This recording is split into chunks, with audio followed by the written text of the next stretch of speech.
folks, thank you so much for tuning in and checking out our YouTube video. I'm Cindy, a PM on the SDN team, and today I will be giving a high-level overview about SDN Security all up.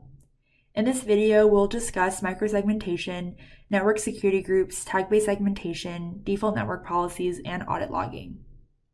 So as a quick refresher from previous videos, there are two types of networks that we have in SDN. One is called a logical network, or LNET, and the other is called a virtual network, or VNet. Logical networks are essentially customers' VLANs which are in their traditional data centers. And the reason that it's called an SDN logical network is because we take the VLAN that a customer gives us, we program that inside of our network controller, which is our management plane, and by doing that, we can now plumb policies on their physical VLAN for the VMs that are connected to it. And say you're a customer who hasn't moved to virtual networks yet, but you want to be able to use network controller in SDN to secure and fortify your networks that you have today. Well, you can do that with logical networks. With your traditional VLAN networks, we can provide NSGs and apply NSG policies to secure your VMs even though they're sitting on regular VLANs. The second type of SDN network is a virtual network. And a virtual network in SDN is similar to a virtual network inside of Azure.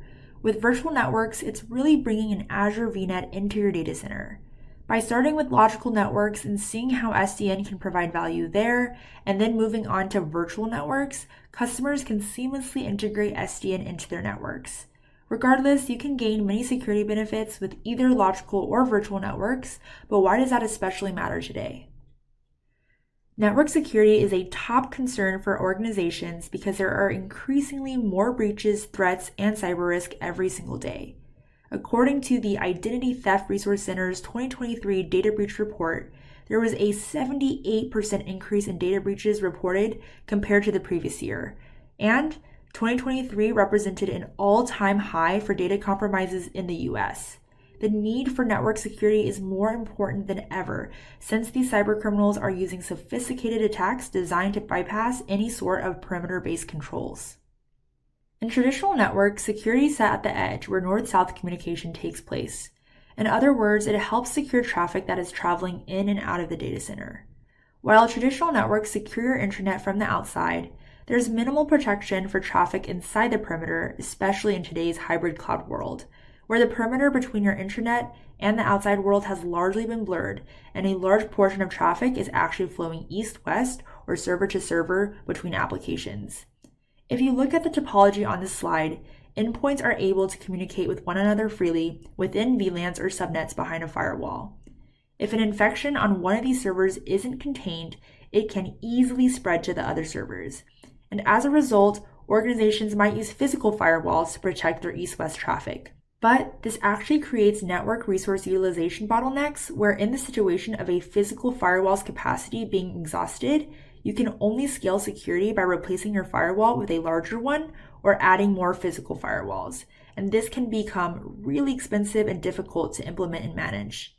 And since all traffic must travel through a physical firewall to be segmented, this also creates additional latency for applications. So if we look at an example here, we have two applications in this cluster, which has one web app and one IoT app. The journey begins when an attacker lands on the user's personal device, and this can happen through various channels like malware, phishing, etc. And the attacker can get full remote control over the web app first and easily manipulate it or leak data. And once the attacker already has access to the web app, they can easily gain access into the IoT app or even other apps in the data center that host critical applications and data. So how can we prevent this? Today, Microsegmentation is available through which you can protect your north-south and east-west traffic. The zero-trust security model assumes that every request is a potential threat and must be verified before access is granted. So, the ideal solution is to protect every traffic flow inside the data center with a firewall. And with microsegmentation, granular network policies are applied between applications and services, and these policies permit only necessary communication to occur between application tiers or other logical boundaries. And as a result, it makes it very difficult for cyber threats to spread laterally from one system to another. And this is achieved through a distributed 5-tuple SDN firewall, which enables admins to define access control lists to restrict access for workloads attached to traditional VLAN networks and overlay networks. Building off the previous scenario where an attacker can easily gain access to all apps once they're able to gain access inside the network perimeter, here you can see an example of how network-based microsegmentation can help prevent that. You can define network security groups to prevent the web app from communicating with the IoT app, but you can also define NSGs to prevent each VM within the web app from communicating with each other. And as a result, you can protect against lateral threats based on network segmentation. Microsegmentation in Azure Stack HCI is a distributed multi-tenant firewall. This means that I can create NSG rules for one VM and I can create NSG rules for another VM, and both could even have the same IP address, and they would be able to coexist with each other on the same set of machines and not interfere with one another. So ultimately, you can have multi-tenant rules and they'll be respected. And just because the IP addresses are the same, the rules won't apply to both virtual machines. Policies are pushed through a management pane like Windows Admin Center to Network Controller, and the Network Controller plumbs it on the vSwitch port of the VM where policies are enforced. The SDN firewall protects both east-west and north-south traffic flows across the network layer of virtual networks and logical networks through allowing or restricting access based on the 5-tuple of source and destination IP addresses, source and destination ports, and network protocol. And again, microsegmentation, like I mentioned earlier, applies to workloads on both traditional VLAN networks and SDN virtual networks. And there's also standardized audit logging, which records all flows that are processed by SDN firewall rules, and these logs can be used by standard tools like Azure Monitor. Audit logging is the only way to have true visibility into VM traffic that is happening within Azure Stack HCI or Windows Server, whether it's on an SDN logical network or virtual network. In other words, it allows you to have east-west traffic monitoring, and storing it allows you to meet regulatory or government compliance such as PCI compliance and much more.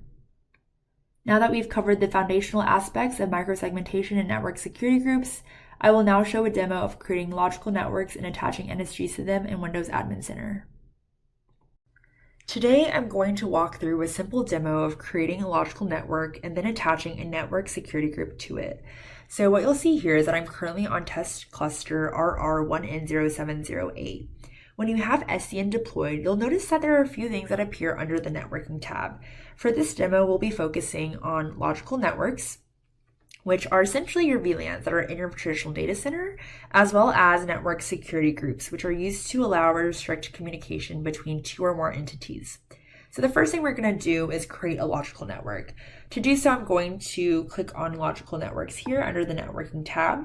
And once I'm in logical networks, the inventory page opens up and I will select new. I'll give the logical network a name, let's say ANP_LN, and then we'll add a logical subnet by clicking add. Let's name it ANP VNet. And then I can enter in a VLAN ID, and a VLAN ID is just a VLAN that is configured on your switch. So you'll have to check in with your network team and ensure that your network admin has already provisioned the VLAN to the HCI cluster on the vSwitch. As long as it has, then you can enter in the VLAN ID. In my case, my VLAN ID is 8. My address prefix, which is the same as what you're used to with virtual networks, is 192.168.108.0/24. And finally, I'm going to enter in my default gateway of 192.168.108.1. You can also fill in a DNS server address if needed, but note that it is optional. So you can go ahead and attach a network security group here if you already have existing NSGs, but in this demo, I am going to show how to create a logical network without an NSG attached and then add in the NSG afterwards. Here I can also add a logical subnet IP pool, and an IP pool is just IP addresses that make up what you want to hand out to the virtual machines. I'm going to give my IP pool a name. And let's just say ANP_IP pool. And then I need to give it start and end addresses that must be within the address prefix provided for the subnet. So I'll give it a start IP address of 192.168.108.50. That way, if there's any IPs that are lower, those aren't handed out. And then we'll do an end IP address of 192.168.108.100. And then I'll hit add, and that creates my IP pool. Now I will hit add here to add the logical subnet to my logical network, and then I will click on submit. And as long as that succeeds, I will be able to see under my inventory tab that ANP underscore LN was successfully created right here. And I can verify that the state of my logical network is healthy. Now I'll walk you through how to create a network security group and attach it to the logical network that I just created. So if we click on network security groups under the networking tab right here, and then select new under the inventory tab, the first thing we'll do is give our network security group a name. So let's just say ANP underscore NSG, and I'll go ahead and submit that. So you'll notice that I have this NSG created, but nothing has been applied to it yet. It's really just acting as a name placeholder. But once I come into the name ANP underscore NSG, I can go ahead and set the NSG. Here, we'll see that it's in a provisioning state, which tells me that network controller successfully created my new network security group.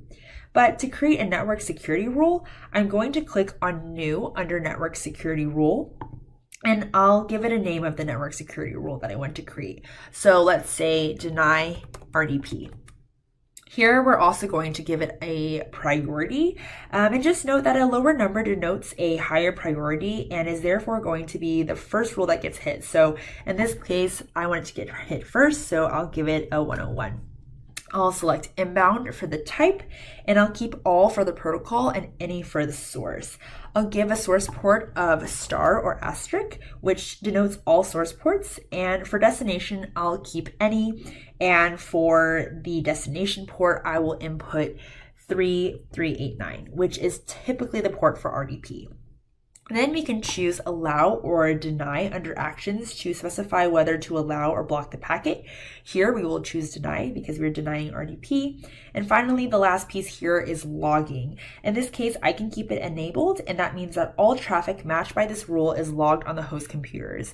Once we hit submit, the network security rule will be created. And finally, to apply the network security group that I created to a logical network, I will select logical networks under the networking tab, and then I'll go ahead and select the ANP logical network that I've already created under the inventory tab, So once I'm going to select my ANP VNet logical subnet that I created, I'm going to click on settings. Now I'm going to select the ANP NSG from the drop-down list and then click on add. This last step associates the network security group with the logical network subnet, and it applies it to all computers attached to the logical network subnet.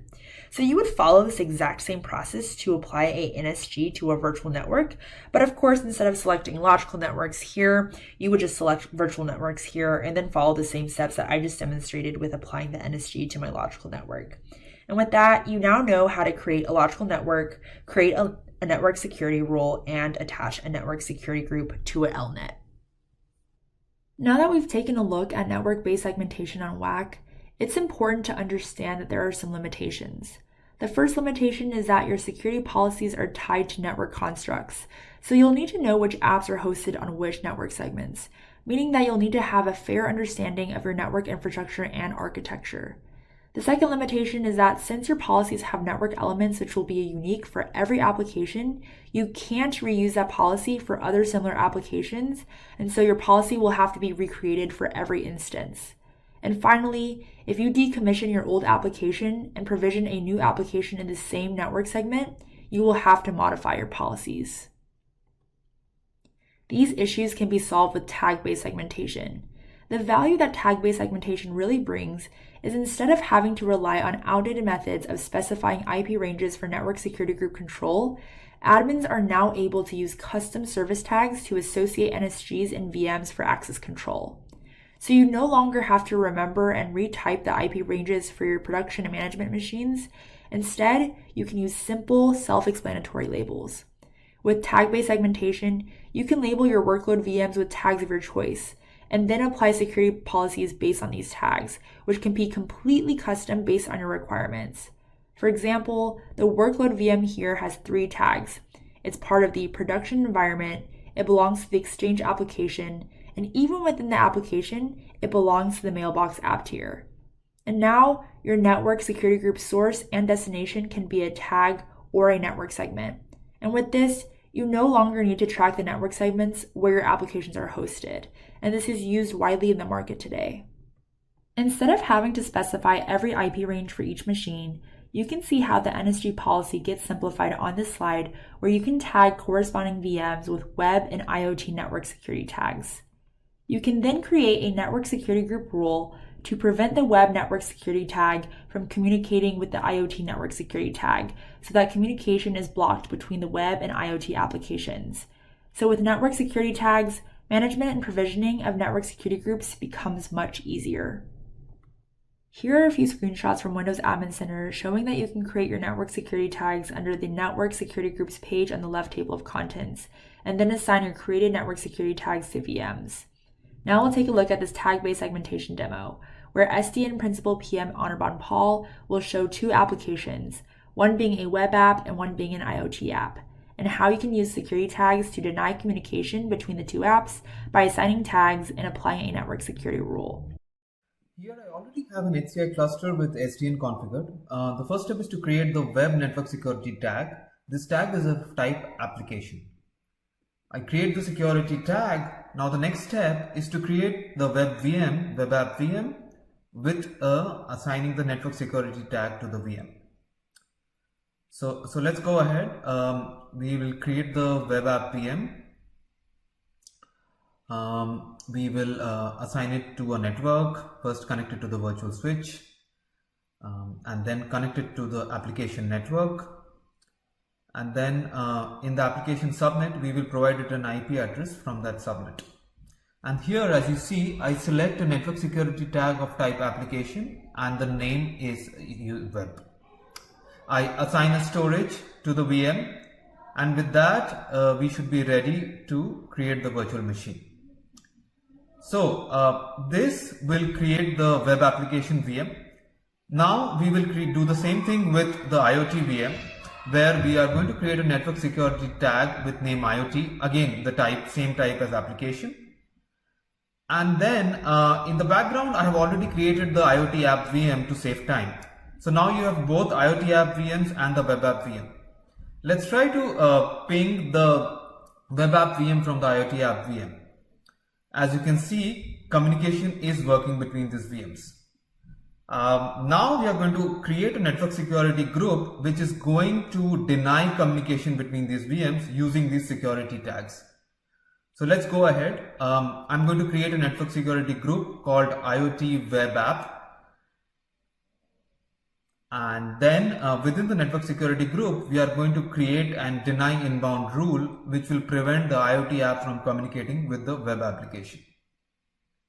So I'll set it a priority. It's an inbound rule.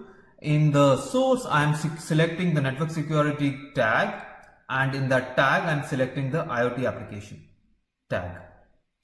And then on the destination, we'll do the same. We are going to select the web tag. So now what we are saying is IoT app cannot communicate with the web tag in the inbound direction, right? So this is the network security group rule, which is going to be applied. And then the final step is to apply this network security group to the virtual network subnet, so that this rule will get applied to all machines in that subnet. Now we applied it to the virtual network subnet. Let's go ahead and recheck the communication between these two VMs. As you can see here, IoT app is no longer able to communicate with the web application.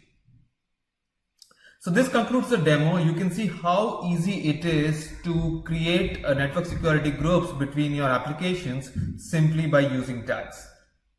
Like I just mentioned, it's critical to protect each asset in your cluster to ensure that it has access to and from only other necessary assets and nothing else.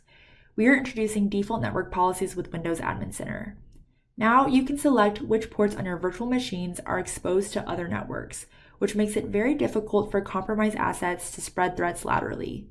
So not only do default network policies protect your VMs from lateral attacks, but it also ensures that your VM is secured before the operating system is even deployed. When you apply a default network policy to a VM, we create a network security group for that VM, and then apply the relevant default NSG rules for the VM. So, default policies use NSGs internally to control access to the VM. And default network policies only require a network controller to be installed, and you can assign them to a VM either during the VM creation process or even after a VM is already created. And lastly, default network policies can be applied to a SDN logical network, which is just your traditional VLAN or physical network, or it can also be applied to a SDN virtual network. So how do we apply default network policies? When you create a VM through Windows Admin Center, you'll see a security level setting, which will have 3 options. The first option is no protection, which you would only choose if you don't want to enforce any network access policies to your VM.